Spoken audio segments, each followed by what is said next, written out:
Hello welcome to Yash card by Semi. ഇന്നത്തെ video എന്നെ സംബന്ധിച്ചിടത്തോളം എനിക്കൊരു സ്പെഷ്യൽ വീഡിയോ ആണ്. കാരണം എൻ്റെ ആദ്യത്തെ യൂട്യൂബ് റവന്യൂവിൽ നിന്ന് ആദ്യമായിട്ട് ഞാൻ യൂട്യൂബിന് വേണ്ടിയിട്ട് ഒരു സാധനം വാങ്ങാൻ പോവുകയാണ്. എന്ന് വെച്ചാൽ ഞാൻ യൂട്യൂബിന് വേണ്ടിയിട്ട് ഇതുവരെയും പണം മുടക്കി ഒരു വീഡിയോയും ചെയ്തിട്ടില്ല. ഞാൻ എന്താണോ ചെയ്യുന്നത് അതായിരിക്കും ഞാൻ യൂട്യൂബിൽ പോസ്റ്റ് ചെയ്യുക. ആദ്യം തന്നെ പറയട്ടെ, ഞാൻ ഫുൾ എക്സൈറ്റഡ് ആയതുകൊണ്ട് ഞാൻ ഒരുപാട് വലിച്ചു നീട്ടി ഇതിൽ സംസാരിക്കുന്നുണ്ടോ എന്നൊരു ഡൗട്ട് ഉണ്ട്. ബോറടിക്കുന്നവർക്ക് സ്കിപ്പ് ചെയ്യാം കേട്ടോ.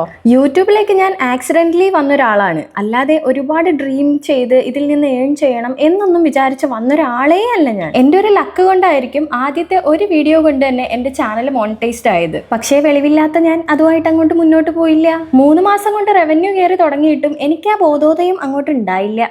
ഒരു 1.5 വർഷം കഴിഞ്ഞാണ് എനിക്ക് വെളിവ് വെച്ചത്. എൻ്റെ ചാനൽ നോക്കിയാൽ തന്നെ മനസ്സിലാവും, ഒട്ടും കൺസിസ്റ്റൻസി കീപ്പ് ചെയ്യാത്ത ഒരാളാണ് ഞാൻ. ഒരു 1-2 മാസമായിട്ടാണ് യൂട്യൂബ് ഒന്ന് സീരിയസ് ആയിട്ട് എടുക്കണം എന്നുള്ള തോന്നൽ എനിക്ക് വന്നത്. യൂട്യൂബ് സ്റ്റാർട്ട് ചെയ്ത മുതലേ ഞാൻ എനിക്ക് തന്നെ കൊടുത്തൊരു പ്രോമിസ് ആണ്, യൂട്യൂബിന് വേണ്ടിയിട്ട് ഞാൻ എന്തെങ്കിലും ചിലവാക്കുന്നുണ്ടെങ്കിൽ അത് യൂട്യൂബിൽ നിന്ന് കിട്ടുന്ന പൈസ കൊണ്ട് തന്നെ ആയിരിക്കണം എന്നുള്ളത്. കുറച്ച് നാളായിട്ട് ഓരോരോ ആവശ്യങ്ങൾ മാറ്റി മാറ്റി വെച്ചിരിക്കുകയായിരുന്നു. ആവശ്യങ്ങളല്ല, അത്യാവശ്യങ്ങൾ. ഇപ്പൊ കിട്ടുന്ന നമ്മുടെ വരുമാനം ഭയങ്കര കഷ്ടിയായതുകൊണ്ട് പേയ്മെന്റ് അക്കൗണ്ടിലേക്ക് വന്നപ്പോൾ തന്നെ ഞാൻ ആ ഓരോ കാര്യത്തിന് വേണ്ടിയിട്ട് അത് ഡിവൈഡ് ചെയ്ത് വെച്ചിട്ടുണ്ടായിരുന്നു. അതിൽ ഏറ്റവും ലാസ്റ്റ് ഉണ്ടായിരുന്നതാണ് മൈക്ക് മേടിക്കുക എന്നുള്ളത്. ഇതൊക്കെ ഒരു അത്യാവശ്യമാണോ കുട്ടിയെന്ന് ചോദിക്കുകയാണെങ്കിൽ എന്നെ സംബന്ധിച്ചിടത്തോളം ഇത് ഭയങ്കര അത്യാവശ്യമുള്ളൊരു കാര്യമാണ്. അതെന്താന്ന് ഞാൻ സമാധാനത്തിൽ പറയാം. എൻ്റെ വിഷ് ലിസ്റ്റിൽ ഉണ്ടായിരുന്നത് ബോയുടെ ഒരു ചെറിയ മൈക്കാണ്. അത് ഞാൻ ഇക്കച്ചീനോട് പറഞ്ഞപ്പോൾ ആള് പറഞ്ഞു, എടുക്കുകയാണെന്നുണ്ടെങ്കിൽ ഹോളി ലാൻഡിനെ തന്നെ എടുക്കാന്നുള്ളത്. സത്യം പറഞ്ഞാൽ അത് കേട്ടപ്പോൾ നെഞ്ചിലൊരു ആളലൊക്കെ ഉണ്ടായെങ്കിലും ആള് പറയുന്നത് ശരിയാണ് എന്ന് എനിക്ക് തോന്നി. നമ്മളെപ്പോഴും ഇതൊന്നും മാറ്റുന്ന കാര്യമല്ലല്ലോ.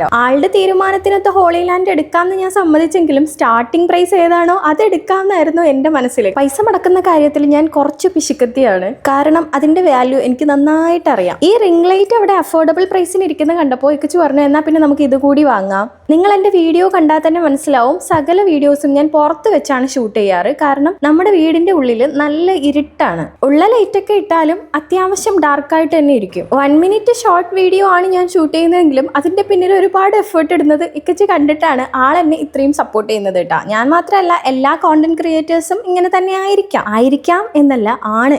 വീട് റോഡ് സൈഡിലായതുകൊണ്ട് ഞാനിങ്ങനെ ഫോണും കൊണ്ട് പുറത്തേക്ക് ഇറങ്ങി ചെയ്യുമ്പോൾ എനിക്ക് തന്നെ ഭയങ്കര ചമ്മലാണ്. റോഡിൽ കൂടി പോകുന്നവരും പമ്പിൽ വരുന്നവരും ഒക്കെ ഇങ്ങനെ ശ്രദ്ധിക്കുന്നുണ്ടാവും. അപ്പം എനിക്ക് എന്തോ വീഡിയോ എടുക്കാൻ തന്നെ ഭയങ്കര ചമ്മലാണ്. 1 മിനിറ്റുള്ള ഒരു വീഡിയോ ഞാൻ ഷൂട്ട് ചെയ്യുന്നെങ്കിൽ തന്നെ അത് ഒരുപാട് സമയം അതിൻ്റെ പിറകെ കളഞ്ഞിട്ടാണ്. കാരണം റോഡിലൊന്നും ആരുമില്ലാത്തൊരു സമയം നോക്കി ഇരുന്നിട്ടാണ് ഞാൻ അത്യാവശ്യം ആ വരാന്തയിൽ പോയി നിന്ന് എടുക്കുന്നത്. ഇക്കച്ചിയെ വെച്ചിട്ടുള്ള വീഡിയോ ആണ് എടുക്കുന്നതെങ്കിൽ പുള്ളി ഒന്നുകിലും നേരത്തെ വരണം. രാത്രിയിൽ വന്നാൽ നമുക്ക് ലൈറ്റ് ഉണ്ടാവില്ല. നേരത്തെ വന്നാൽ തന്നെ നമ്മൾ ടെറസിൽ വെച്ചായിരിക്കും വീഡിയോ എടുക്കുക. അപ്പോൾ ഇങ്ങനെ ഒരു ലൈറ്റ് വാങ്ങുകയാണെന്നുണ്ടെങ്കിൽ രാത്രിയാണെങ്കിലും നമുക്ക് വീഡിയോ ഷൂട്ട് ചെയ്യാം, വീട്ടിനുള്ളിൽ വെച്ച് തന്നെ ഷൂട്ട് ചെയ്യാം എന്നുള്ള ആ ഒരു ചിന്ത കൊണ്ടാണ് നമ്മൾ ഒട്ടും പ്ലാൻ ചെയ്യാതെ ഈ ഒരു ലൈറ്റ് കൂടി വാങ്ങിയത്. ഇതൊക്കെ എന്തിനാടാവേ ഞങ്ങളോട് പറയുന്നതെന്ന് ചോദിച്ചാൽ ഇത് ഞാൻ എന്നോട് തന്നെ പറയുകയാണ്. എനിക്ക് അത്രയും സന്തോഷമായി.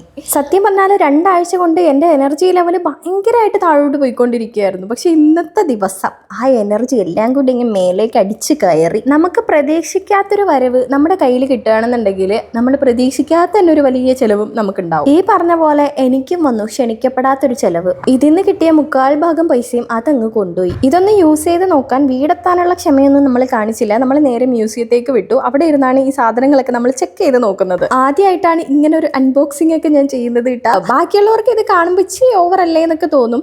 പക്ഷെ എന്നെ സംബന്ധിച്ചിടത്തോളം എനിക്കിത് ഭയങ്കര എന്തോ വലിയ സംഭവമാണ്. ബാക്ക്ഗ്രൗണ്ടിൽ അവിടെ പാട്ടിട്ടിരിക്കുന്നതുകൊണ്ടാണ്. ഇല്ലെങ്കിൽ ഞാൻ ഇതിന്റെ ഓൺ വോയിസ് തന്നെ ഇട്ട് തന്നേനെ. ഓൺ വോയിസിൽ ഞാൻ എന്തൊക്കെയോ വളവളാന്ന് പറഞ്ഞുകൊണ്ടിരിക്കുകയാണ്. അതൊക്കെ കേട്ടാൽ നിങ്ങൾ വിചാരിക്കും എനിക്ക് വട്ടാണ് എന്ന്. നമ്മളിരിക്കുന്നതിൻ്റെ ചുറ്റും ആൾക്കാരാണ് കേട്ടോ. അതുകൊണ്ട് എനിക്ക് ഭയങ്കര ഒരു മടിയൊക്കെ ഉണ്ടായിരുന്നു. അതുമാത്രമല്ല, നമ്മൾ എവിടെയൊക്കെ ക്യാമറ തിരിച്ചാലും ബാക്ക്ഗ്രൗണ്ടിൽ ഇഷ്ടം പോലെ ആൾക്കാരുണ്ടാവും. പിന്നെ നമ്മൾ അവരുടെ പ്രൈവസിയും കൂടി മാനിക്കണമല്ലോ. മാക്സിമം മറ്റുള്ളവരുടെ ഫേസ് ഇതിലേക്ക് വരാതെ ഞാൻ ശ്രദ്ധിക്കുന്നുണ്ട്. അപ്പോൾ ഇതാണ് എൻ്റെ ആദ്യത്തെ യൂട്യൂബ് വരുമാനത്തിൽ ഞാൻ വാങ്ങിയൊരു സാധനം. ഞാൻ പലപ്പോഴും ചിന്തിക്കാറുണ്ട്, ഞാൻ ഓരോന്ന് ആഗ്രഹിക്കുന്നതിനേക്കാളും ഞാൻ ചിന്തിക്കുക പോലും ചെയ്യാത്ത കാര്യങ്ങളായിരിക്കും എനിക്ക് പടച്ചും കൊണ്ടു തരുന്നതെന്ന്. ഇതൊക്കെ ഭയങ്കര സംഭവമായിട്ട് പറയേണ്ടതുണ്ടോ എന്ന് നിങ്ങൾ വിചാരിക്കുന്നുണ്ടോ? യൂട്യൂബ് എൻ്റെ ഒരു ടേണിംഗ് പോയിന്റ് ആവുന്ന പോലും വിചാരിക്കാത്ത എനിക്ക് അതിലേക്ക് എത്തിപ്പെട്ടപ്പോൾ അങ്ങനെ എനിക്ക് തോന്നുന്നുണ്ട്.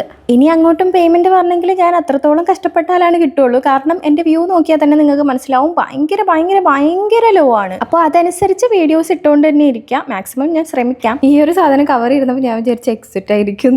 ഇത് മൈക്ക് കഴുത്തിലിടാൻ വേണ്ടിയിട്ട് കിട്ടുന്നൊരു ചരടായിരുന്നു. ഈ ഒരു സഞ്ചി അക്ഷയപാത്രം പോലെയായിരുന്നു കേട്ടാ. എടുക്കുമ്പോൾ വീണ്ടും സാധനങ്ങൾ വന്നുകൊണ്ടിരിക്കും. ഇത് റിസീവറാണ്, ഫോണിൽ കണക്ട് ചെയ്യുന്നതാണ് കേട്ടാ. ക്യാമറയിലുള്ളത് അതിനകത്തുണ്ടായിരുന്നു. പിന്നെ ഈ കിട്ടിയ സാധനം എന്താണോ എന്തോ അത് തപ്പണം. അടുത്ത് കിട്ടിയത് ചാർജ് ചെയ്യാനുള്ള കേബിളാണ്. ഈ ഒരു സാധനം കയ്യിൽ എടുത്തപ്പോൾ തൊട്ട് തുമ്മലായിരുന്നു കേട്ടാ. അലർജി ഉള്ളവർക്ക് പെട്ടെന്ന് കണക്ട് ചെയ്യാൻ പറ്റും. ഈ വക സാധനങ്ങളൊക്കെ എടുത്താൽ പിന്നെ അന്നത്തെ ദിവസം പോക്കായിരിക്കും. ഇതോടെ കഴിഞ്ഞു എന്നാണ് വിചാരിച്ചത്. പക്ഷേ എടുക്കുമ്പോൾ വീണ്ടും കിട്ടിക്കൊണ്ടിരുന്നു. കൊള്ളാം, ഈ കളി എനിക്ക് ഇഷ്ടമായി. ഇത് നേരത്തെ എടുത്ത സാധനം തന്നെയാണ് കേട്ടോ. 2 ഉണ്ടായിരുന്നു. അങ്ങനെ നമ്മുടെ സഞ്ചി ഗാലിയായി. അതിന്റെ മേലെ ഉണ്ടായിരുന്ന സംഭവം എടുത്തപ്പോഴാണ് എനിക്ക് ഭയങ്കര ഇഷ്ടമായത്. സ്റ്റിക്കർ ഇതാണ് നമ്മൾ കണ്ടിട്ടുള്ളതെടാ. ഈ സ്റ്റിക്കർ കണ്ടോ, ഞാൻ പലവരുടെ വീഡിയോസിൽ ഞാൻ ഇത് കണ്ടിട്ടുണ്ട് കേട്ടോ. ഇതൊന്നും നമ്മൾ വാങ്ങാൻ പോകുന്നില്ലല്ലോ എന്നുള്ള രീതിയിൽ അങ്ങനെ ഇട്ടതായിരുന്നു കേട്ടോ. പക്ഷെ ഇതെങ്ങനെ ഇതിന്റെ കൂടെ കിട്ടുന്ന സ്റ്റിക്കറാണെന്ന് ഞാൻ ഇപ്പോഴാണ് അറിഞ്ഞത്. ഇത് പ്ലെയിൻ ആയിട്ടുള്ളതും പിന്നെ അതിന്റെ ഉള്ളിലും വേറെ സ്റ്റിക്കേഴ്സ് ഒക്കെ ഉണ്ടായിരുന്നു കേട്ടോ. എനിക്ക് നല്ല ഇഷ്ടമായി.